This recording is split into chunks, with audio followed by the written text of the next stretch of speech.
Horas, Mejua-jua, Ahoy, Enjua-jua, Yahowu, dan salam sejahtera bagi kita semua.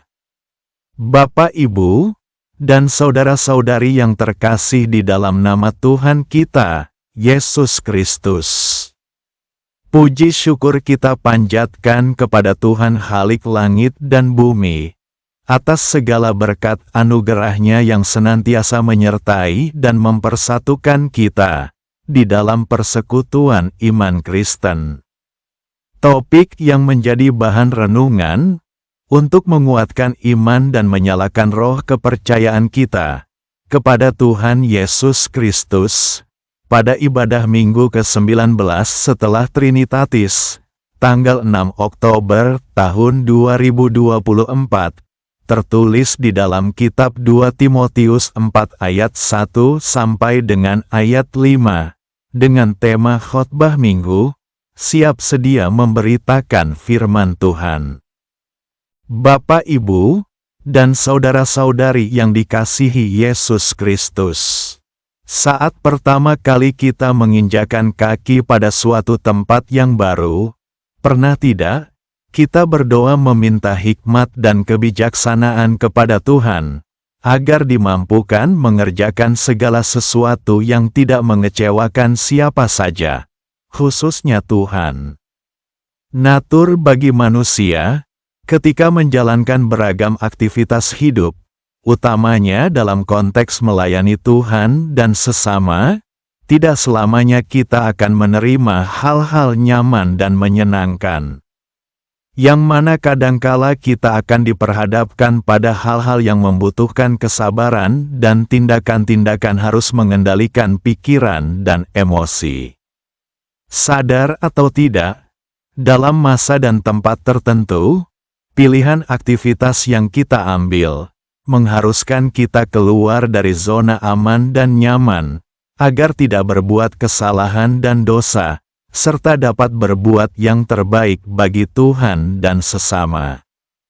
Sahabat Kristus, dalam aktivitas kita melayani di bidang apa saja, tidak selamanya kita menerima hal-hal nyaman dan menyenangkan. Jadi, sangat natur, bila kita menghadapi hal-hal yang membutuhkan kesabaran dan tindakan-tindakan yang membuat kita harus mengendalikan emosi. Terkait hal itu, teks yang menjadi khotbah ibadah hari ini, kita umat Kristen harus meneladani apa yang dilakukan oleh Paulus ketika berkata kepada Timotius, "Tetapi kuasailah dirimu dalam segala hal, sabarlah menderita, lakukanlah pekerjaan pemberita Injil dan tunaikanlah tugas pelayananmu." Artinya apapun alasannya, kita harus tetap menguasai diri dalam segala hal, dan dalam segala keadaan, agar tidak ragu menunaikan tugas pelayanan dan menyebarkan firman Tuhan kapanpun dan dimanapun. Selaku orang percaya, tugas dan panggilan untuk selalu memberitakan Injil harus mengesampingkan waktu baik ataupun tidak baik, kemudian menegur dan menasihati yang salah, serta senantiasa memberikan pengajaran yang sehat. Tugas pemberitaan Injil harus dilaksanakan dengan sungguh-sungguh dan dengan penuh kesabaran. Kita selaku hamba Tuhan harus berani menyatakan kebenaran kepada siapapun tanpa terkecuali, termasuk kepada para penguasa. Dari nats 2 Timotius 4 ayat 1-5 ini, setidaknya ada 3 pesan yang dapat menjadi perenungan bagi kita umat Kristen, yakni: pertama, bahwa setiap orang percaya terpanggil untuk menjadi pemberita Injil Kristus. Pesan ini berlaku untuk semua orang dan semua gereja Tuhan. Artinya untuk orang-orang percaya yang telah dipanggilnya dan menerima kasih Tuhan yang besar. Bisa saja saat kita tahu ada tanggung jawab untuk memberitakan Injil, kita berkata, "Aku tidak tahu caranya, karena aku bukanlah seorang pendeta, bibelvrouw, guru huria, penatua, atau penginjil. Sadar atau tidak, ternyata setiap orang percaya yang menerima Yesus Kristus sebagai Tuhan, di dalam dirinya ada tersemat firman Tuhan yang hidup. Di mana dan kemanapun ia berada, ia sedang memberitakan firman itu. Bila kita baca dan cermati firman Allah yang tertulis di 2 Korintus 3 ayat 2, sangat jelas mengatakan, kamu adalah kitab terbuka yang dikenal dan dibaca oleh semua orang. Sehingga, ide-ide hasil pemikiran kita, tutur kata dan cara penyampaian bahasa, juga atas semua karya yang dihasilkan, sesungguhnya adalah buah pemberitaan Injil yang Tuhan tanam di dalam diri kita. Yang jadi masalahnya, apakah kita berani menyaksikan itu kepada orang lain, bahwa semua itu datang dari kasih Allah yang besar bagi kita, melalui karya Yesus.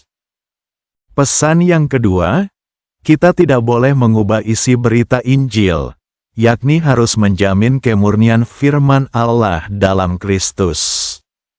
Ingat, Allah mewahyukan dirinya secara khusus kepada manusia dengan perkataan yang dimaknai firman, yakni melalui perantaraan para nabi, para rasul, dan Tuhan Yesus. Kemudian perkataan ini dijadikan tulisan oleh manusia. Artinya, pesan dan maksud Allah kepada manusia, termuat di dalam bahasa manusia dalam bentuk tulisan. Sehingga seorang pekabar atau pembawa berita firman Tuhan, hanya berfokus kepada penyampaian pesan maksud Tuhan atas dunia ini. Seperti gambaran seorang penghantar makanan pesan antar zaman now, dengan mandat dan tanggung jawab yang besar, akan melewati setiap perjalanan dengan berbagai macam bentuk kesulitan dan ancaman. Sehingga setiap orang percaya dipanggil untuk bersaksi bagi Tuhan, bukan hanya pendeta dan penatua, tetapi semua orang-orang yang percaya kepada Tuhan Yesus Kristus dipanggil untuk bersaksi. Bapak, Ibu, dan saudara-saudari yang dikasihi Tuhan Yesus Kristus. Terkait bersaksi ini, dapat dilakukan dengan bermacam cara. Kesaksian dapat dilakukan melalui kehidupan yang baik, pelayanan kasih, dan pemberitaan Injil. Untuk bersaksi bagi Tuhan Yesus, kehadiran orang-orang Kristen melalui kehidupan yang berpadanan dengan Injil Kristus itu sangat penting. Baca juga kitab Matius 5 ayat 13 sampai ayat 16. Pusat dari pemberitaan adalah Allah sendiri. Kasih-Nya yang besar dan telah diberikan kepada manusia, yang sesungguhnya tidak pantas untuk menerimanya. Namun, tetap diberikan melalui Yesus Kristus sebagai penebus, dan bagaimana cara manusia yang sudah ditebus itu hidup dalam ketaatan. Inilah pusat dari semua tugas dan tanggung jawab pemberitaan Injil yang kita lakukan. Bukan dongeng-dongeng atau semua cerita yang hanya memuaskan keinginan telinga. Baca 2 Timotius 4 ayat 3 dan ayat 4. Pesan yang ketiga, ketekunan adalah bukti kesiapsediaan kita memberitakan Injil dimanapun dan kapanpun. Penting diingat, pemberitaan Injil bisa saja kita ilustrasikan seperti seseorang petani yang sedang pergi menabur benih tanaman di sawah atau ladangnya. Pastinya kita tidak tahu detail, apakah dari setiap taburan itu yang bakal tumbuh dan menghasilkan buah terbaik.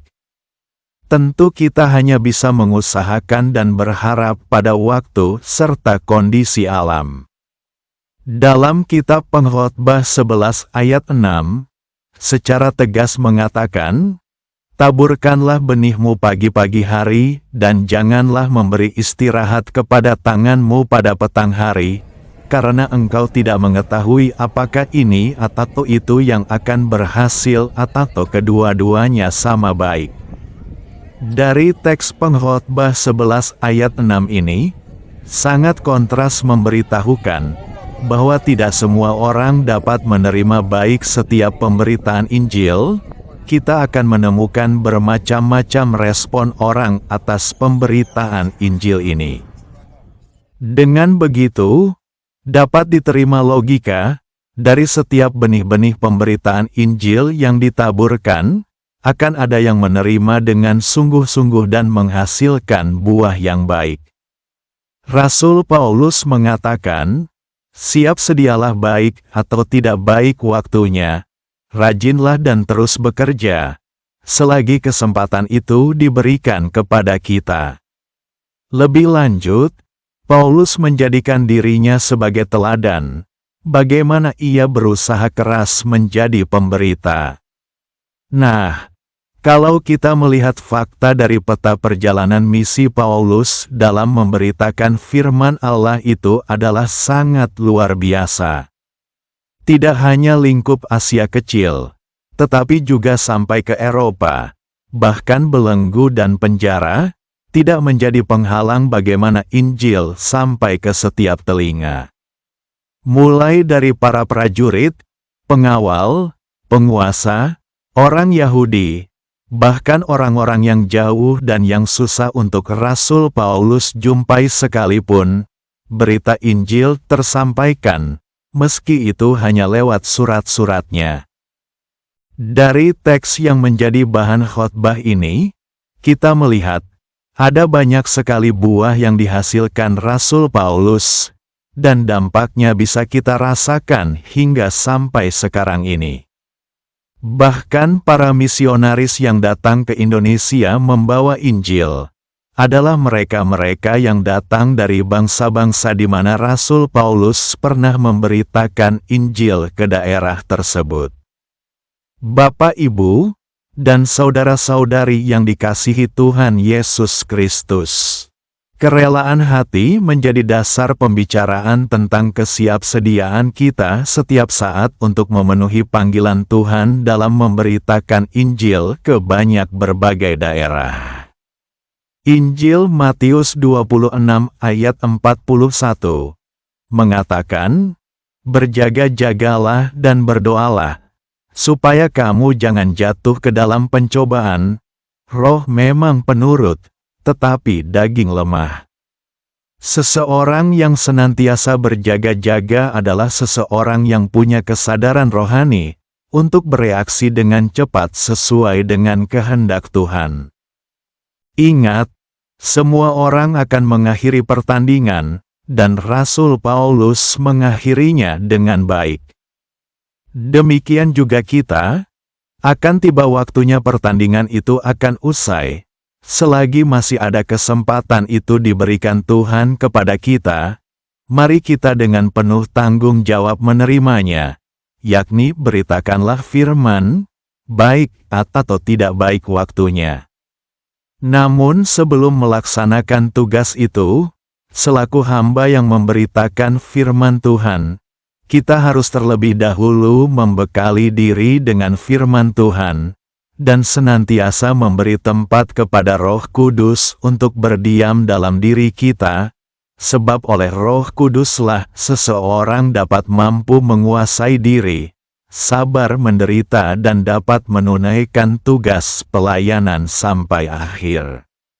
Untuk menjadi hamba Tuhan dan pekabar Injil, kita pun dituntut harus memiliki kualifikasi sebagaimana tertulis di dalam 1 Timotius 3 ayat 2, yang mengatakan, bahwa sebagai pelayan Tuhan itu harus tidak bercacat. Bapak, Ibu, dan saudara-saudari yang terkasih dalam Yesus Kristus, sifat yang tak bercacat menyiratkan fakta, bahwa seorang pelayan Tuhan dan gerejanya, seharusnya adalah seorang yang sangat kredibel dan tidak lagi diragukan karakter, serta memiliki pengetahuan dan pemahaman Alkitab yang sehat. Khusus bagi pemimpin atau majelis jemaat yang melayani dalam jemaat, agar senantiasa membangun kesadaran yang sungguh-sungguh dan penuh kesetiaan dalam melayani, kapanpun dan dimanapun. Setia dalam memberitakan firman Tuhan dan setia dalam pelayanan yang telah dipercayakan Tuhan kepadanya. Dengan demikian dapat mengarahkan para jemaat dalam kebenaran firman Tuhan, sehingga jemaat tidak akan mudah disesatkan oleh ajaran sesat. Demikian firman Allah yang menjadi bahan renungan pada ibadah Minggu, tanggal 6 Oktober tahun 2024. Salam dari Hasudungan Silaen di Kota Medan, Provinsi Sumatera Utara. Shalom, Horas Hubata Haganupan, dan sampai jumpa.